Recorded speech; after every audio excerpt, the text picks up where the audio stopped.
The case of John Giuca and the brutal beating and shooting death of Mark Fisher was once again making headlines almost 20 years after this heinous crime was committed. Here's the backstory. 19-year-old Mark Fisher, an honor student and star football player, was brutally beaten and shot to death after a night out with friends. John Giuca and Antonio Russo were convicted of felony murder in 2005 and sentenced to 25 years. Russo was charged with the physical shooting of Fisher and John Giuca for ordering the murder and providing the murder weapon. Mr. Giuca has maintained his innocence, and many attempts have been made to convince the public and the courts. There is an active website advocating for his release, freejohngiuca.com. Giuca's mother, Doreen, is his biggest advocate, participating in many interviews, including one with Dr. Phil in 2023. Many viewers believed in his story of injustice. This case should have been thrown out.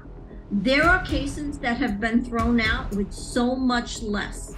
We submitted the 440 motion to the judge and asked for a complete review on the misconduct.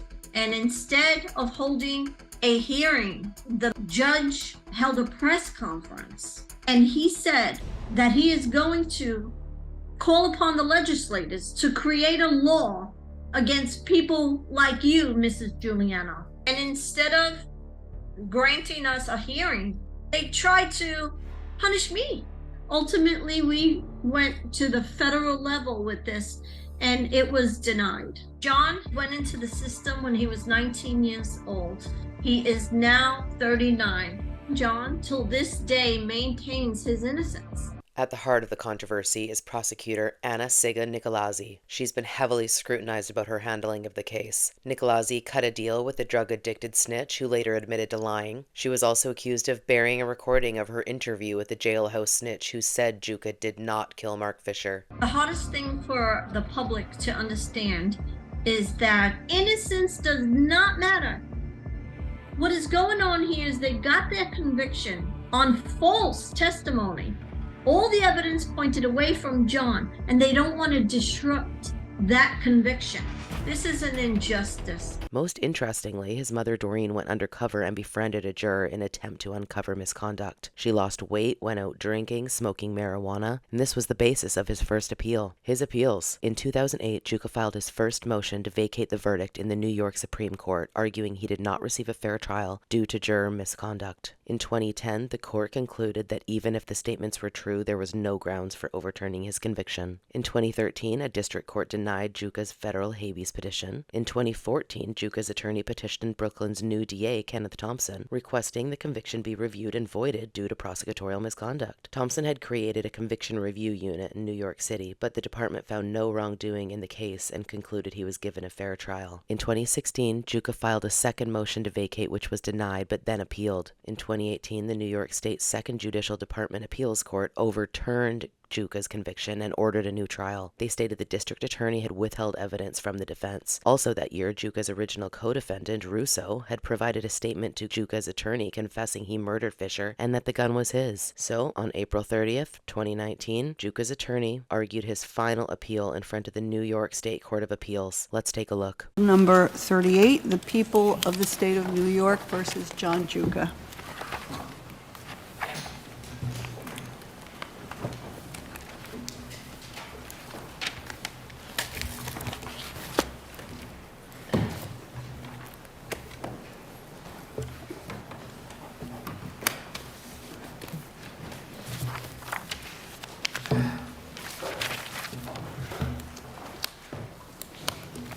Good afternoon, counsel.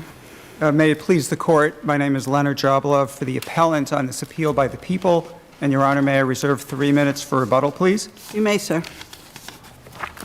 After a hearing on the defendant's 440 motion, the court found that there was no proof of any understanding or agreement between the prosecutor and Mr. Vito regarding providing any benefits to Mr. Vito, and the appellate division did not disturb that finding of the 440 court.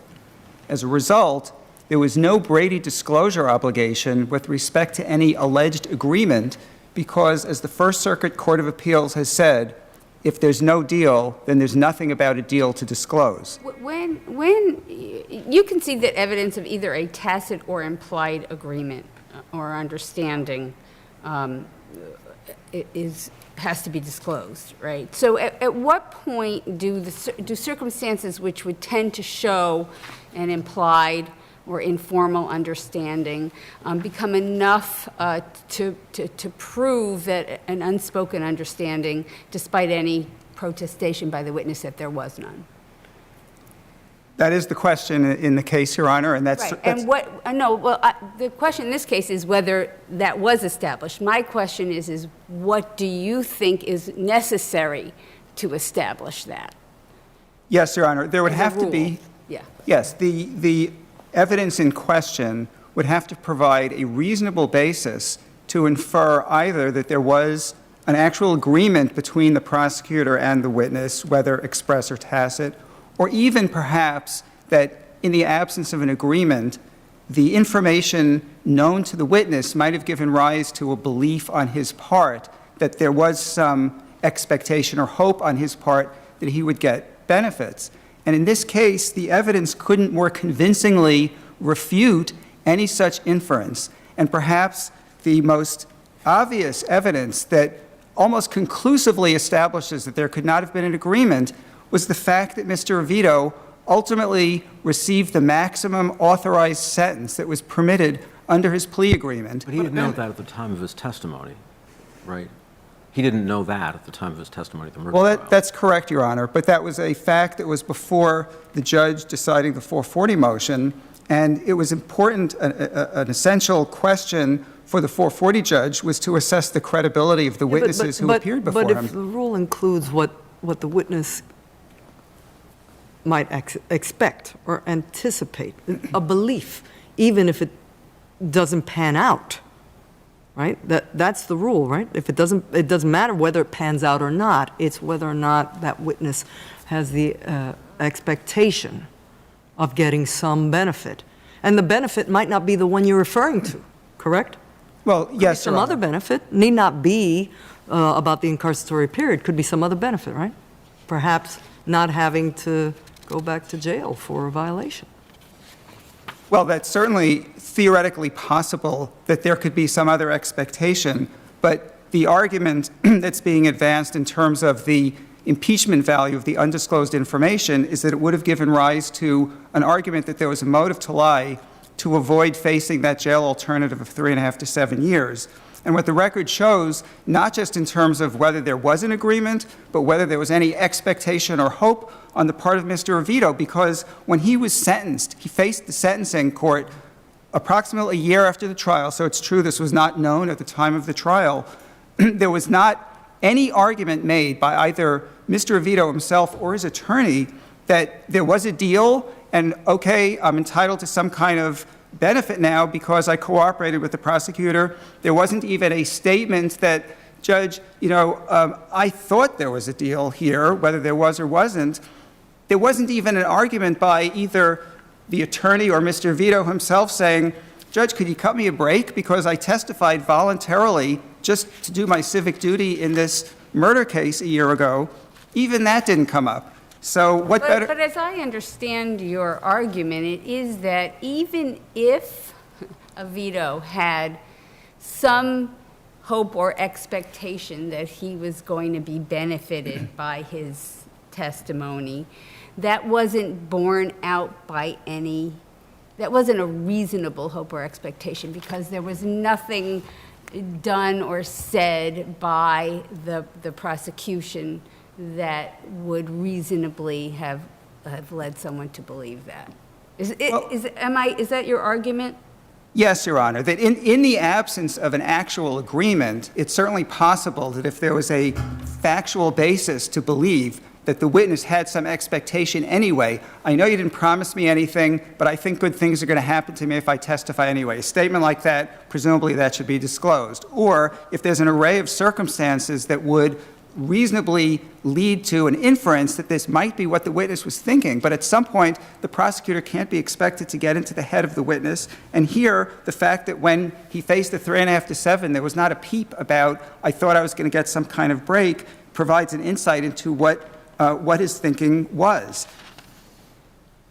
And in this case, the only way that a narrative can be put together that even would remotely suggest oh, maybe there was some belief on the witness's part, is really by cherry-picking some of the facts out of this array of evidence that was introduced in its entirety before the 440 court, and to say, well, if you take out of context that the defendant was brought over to court by the prosecutor in this case, and then lo and behold, he was allowed to stay out, if all you had was that information, you might say, maybe the witness thought that one thing had something to do with the other. Well, when does it become a jury question?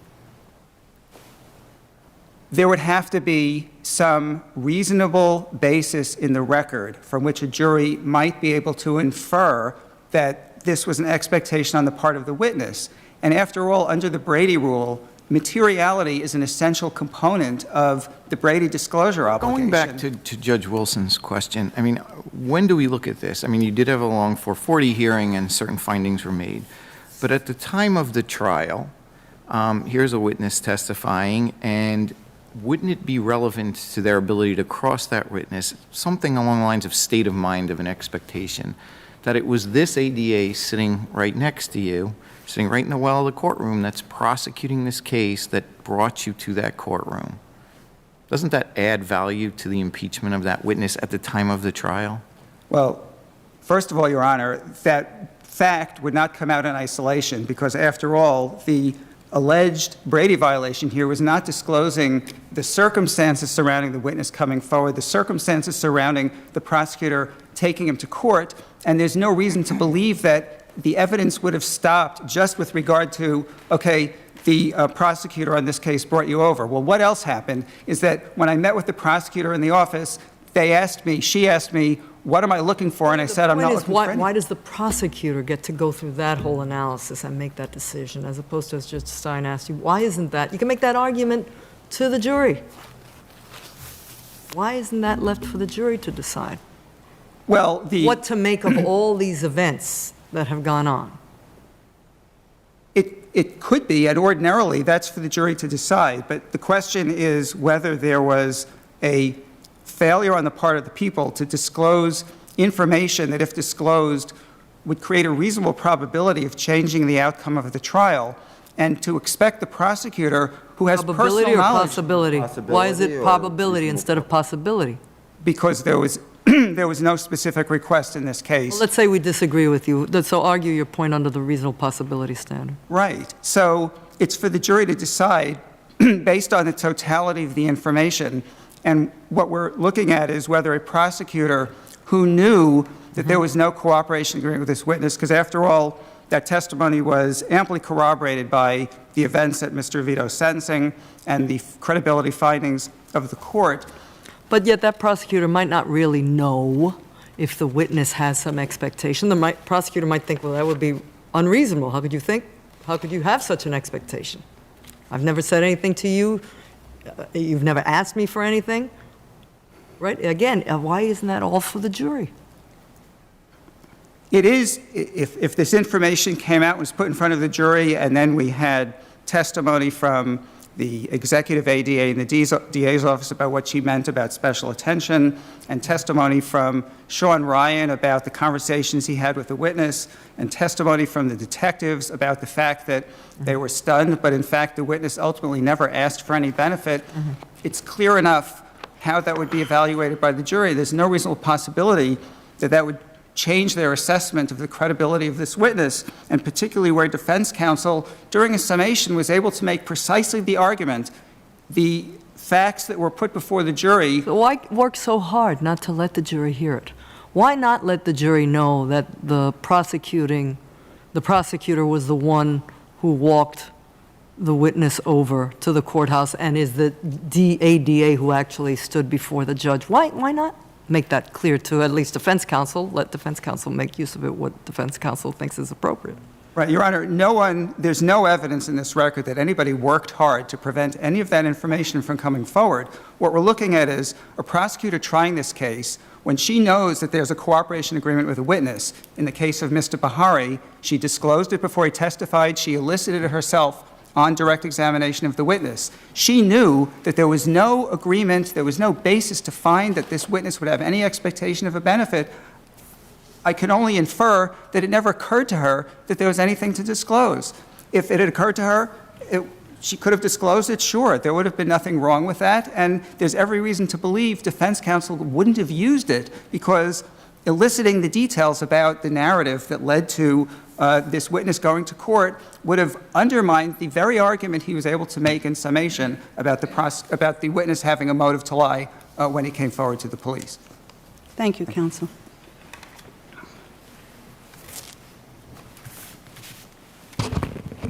May it please the court, Mark Betterow for John Giuca. Mr. Betterow, what's the evidence in the 440 record that would have allowed the jury to conclude that there may have been a tacit understanding here? Your Honor, John Oviedo is a classic jailhouse informant, and the factual findings of the appellate division clearly establish that he was in a drug program. He left his program on June 9th. He triggered a lengthy prison sentence at that point. He knew a warrant had been issued for his arrest. And contrary to his testimony that he simply called his counselor and went back to court, what the jury didn't know is that, in fact, Mr. Oviedo went to John Giuca's prosecutor to offer his cooperation.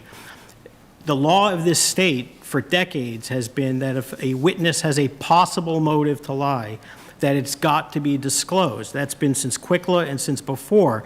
And what Mr. Joblove keeps talking about is an agreement or understanding. There doesn't need to be an agreement or understanding. Counsel, before we get to that, just staying with the Chief Judge's question for a moment, I'm having some trouble or maybe a bit of confusion understanding exactly what the appellate division did here. So they said they did facts and law, but they said they weren't disturbing credibility determinations. As I understand the record at the 440, Mr. Oviedo testified to this statement that he left the program, and then the detectives testified the other way.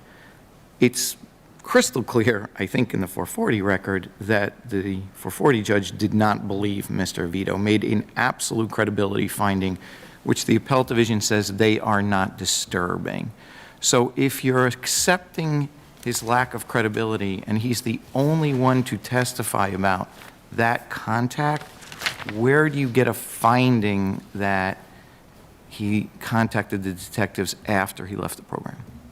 Your Honor, there is ample evidence in the record that other evidence that was credited by the trial court was also demonstrative of the fact that Mr. Oviedo clearly had a motive.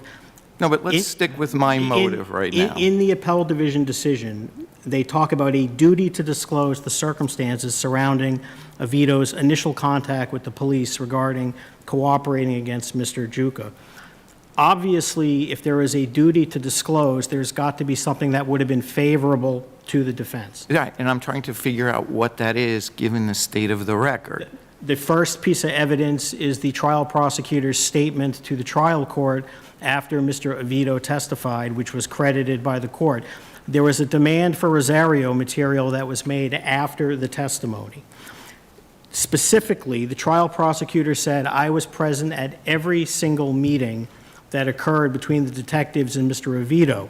The trial prosecutor first met Mr. Oviedo on June 13th, after he left the program. Additionally, in the EAC records, there is an entry from June 13th in which a contemporaneous entry was made in which Sean Ryan, the EAC counselor, indicated that the trial prosecutor told Mr. Ryan that Oviedo contacted detectives on June 9th, the same day he left the program.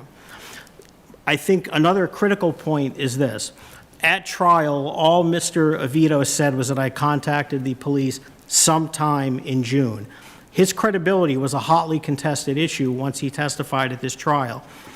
It strains credulity that in these circumstances, the prosecutor would not have asked Mr. Oviedo or either of the detectives who both testified at trial. One of them testified only against the co-defendant, but they never asked them the very simple question, when did you first meet Mr. Oviedo? Where was he? Had they done so, if he had been in his program, as the people are arguing after the fact, then perhaps that would have minimized the possibility. So in part, are you trying to argue that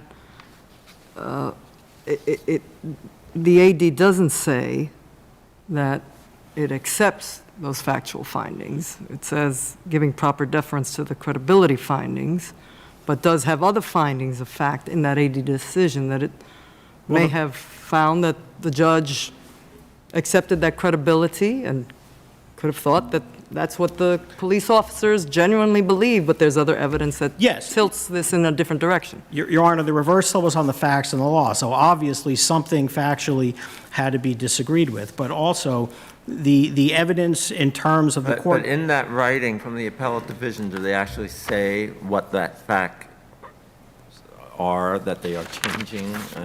They don't, Your Honor, but one important thing they don't say is they don't say that there was no finding of a tacit agreement, to bring it back to that. What the court said was that there was no express agreement, but there was a strong inference that the jury could have found that Avito either expected a benefit or had a motive to lie. So obviously, they did not conclude that there was no tacit agreement. So are you reading this language in the appellate division decision? At a hearing on the motion, the evidence demonstrated that after Avito left the drug program on June 9, 2005, he contacted police that same day regarding providing information on the defendant's case as not being a factual finding? No, that is a factual finding. What I was reading, Your Honor, is on the next page.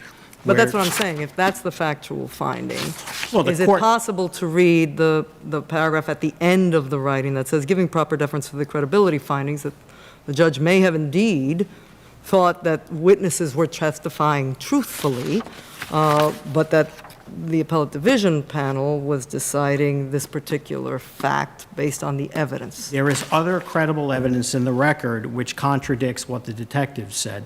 What the appellate division did was make a fact finding, which juries do every day when there's conflicting credible evidence. Well, Is that a fact? I'm sorry, go ahead. My question is that this is about impeaching, you called him a classic jailhouse informant.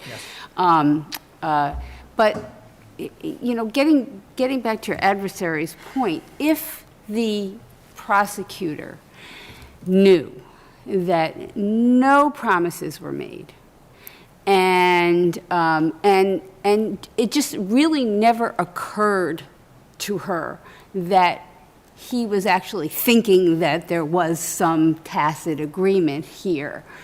The fact of the matter is that defense counsel cross-examined Avito like any jailhouse informant and brought out his incentive to testify falsely. So what would have prompted the prosecutor to think that anything more was required? There's two critical points. The first is there's testimony from the trial prosecutor that when she met with Avito said, I wanted a different program. And something very important happened when they were walking back to court. It's in the trial prosecutor's testimony. She said specifically that, I don't know what's going to happen. You may get remanded, but we're going to tell them what you said. And she did. She went to court and said that he cooperated, so he sees that. In his mind, is that something the jury could have determined would give him a motive to lie, or that he received? Well, but is that the only question?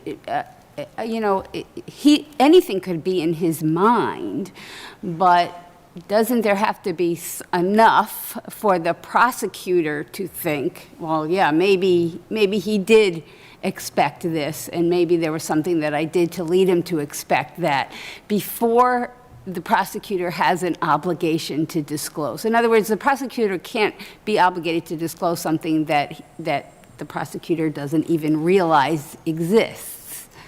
Your Honor, I think another critical component of this is something else the court said in Quickla, which is this inference of an expectation of a benefit is increased when there is misleading conduct. And one thing the court should not avert its eyes to here is that the appellate division also found that Avito misled the jury with his testimony about what happened. The prosecutor failed to correct that testimony and, in fact, emphasized and exploited it in summation. The record, I thought, wasn't clear about whether the prosecutor knew about some of the additional. Judge, the prosecutor was obviously present for all the critical events on June 13th. For some reason, in summation, what she chose to say was that Avito simply called his counselor and went back to court, and that he was released because the court found him responsible again and again. The record is clear that that's the exact opposite of what happened with Avito. Why would the prosecutor literally whitewash this from the narrative? Why didn't she simply correct the record and say, Mr. Avito, the DA, who was that? It's you, Miss Nicolazzi. Why wouldn't she do that? The next thing she did was say it wasn't this judge. So she kept herself from this, but emphasized that Giuca's judge was not the one who released Avito. Counsel, can I just clarify, is the claim about the quote-unquote benefit limited to the potential jail time, the sentence, or is it limited to some other, or is there mention of any other benefit? No, thank you, Your Honor. The benefits here were simply staying out of jail and not being remanded. He already had a plea agreement with the prosecution. So the benefits here were simply staying out of jail. And the final point, I see my red light is on, to Judge Rivera's question is, it's obvious he benefited. When he was in the program doing well, he was in a restrictive environment at this program.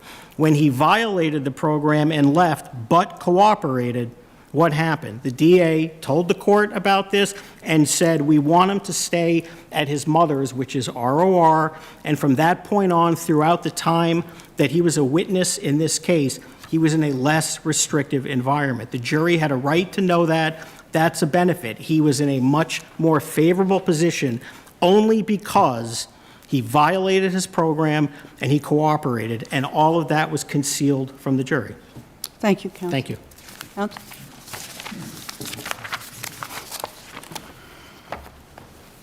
Just to address... Why isn't that true, that it's not necessarily waiting for a benefit later on when it comes to an incarceratory period, but it's that a benefit has already been received and there are these constant reminders of the benefit?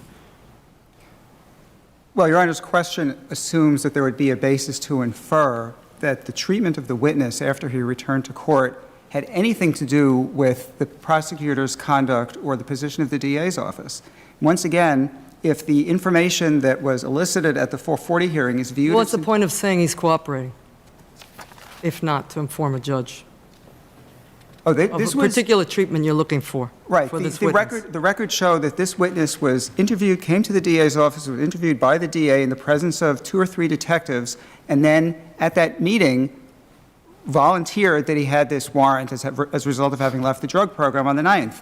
The prosecutor, knowing there was an open warrant, felt that it was her duty to make sure that he's returned, called the part, found the part was still up, and then went back to the part accompanying the witness. The witness had explained to the prosecutor at that meeting, by the way, the reason I left the program isn't because I'm trying to avoid drug treatment. I didn't think that this particular program was meeting my needs in terms of my psychiatric history.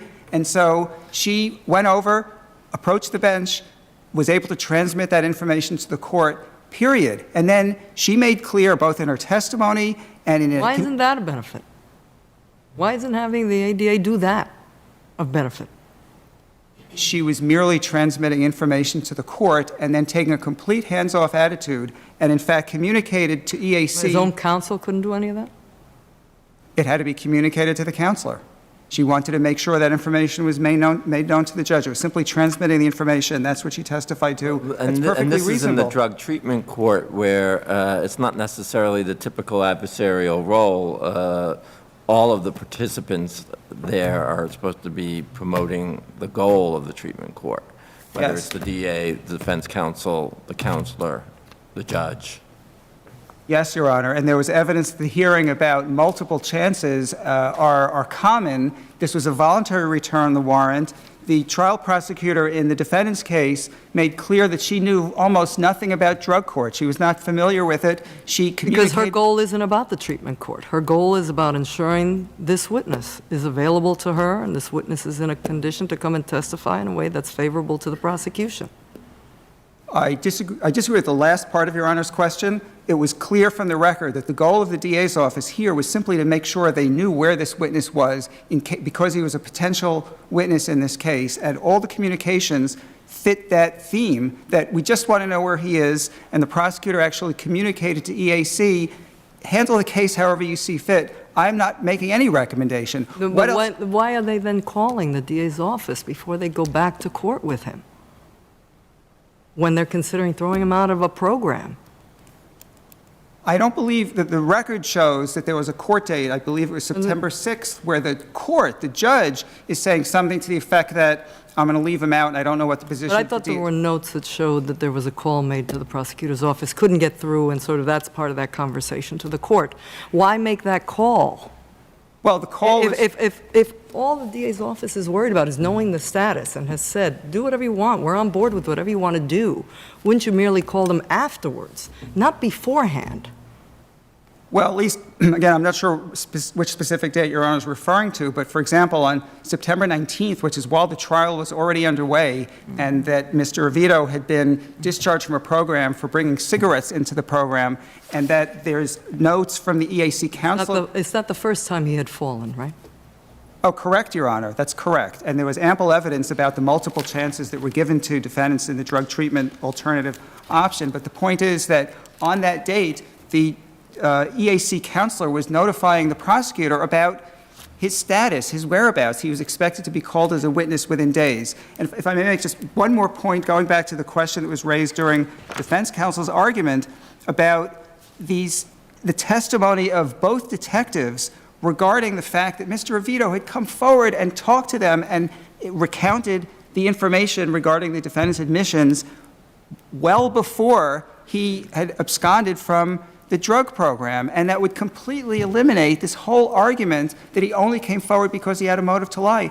That's the argument that defense counsel was able to make at the trial, but it wouldn't have been borne out if these facts had been elucidated. And to say that the appellate division overturned the credibility findings of the 440 court regarding both of these detectives, which was further corroborated by Mr. Oviedo's own statements to the defense investigator, which were recorded and which were in evidence at the hearing, where the defense investigator in 2013, well before this hearing, is apparently trying to elicit an issue about the timing from Mr. Oviedo in the conversation. And despite 5 different tries, and this is at pages 2575 of the record to 2577 of the record.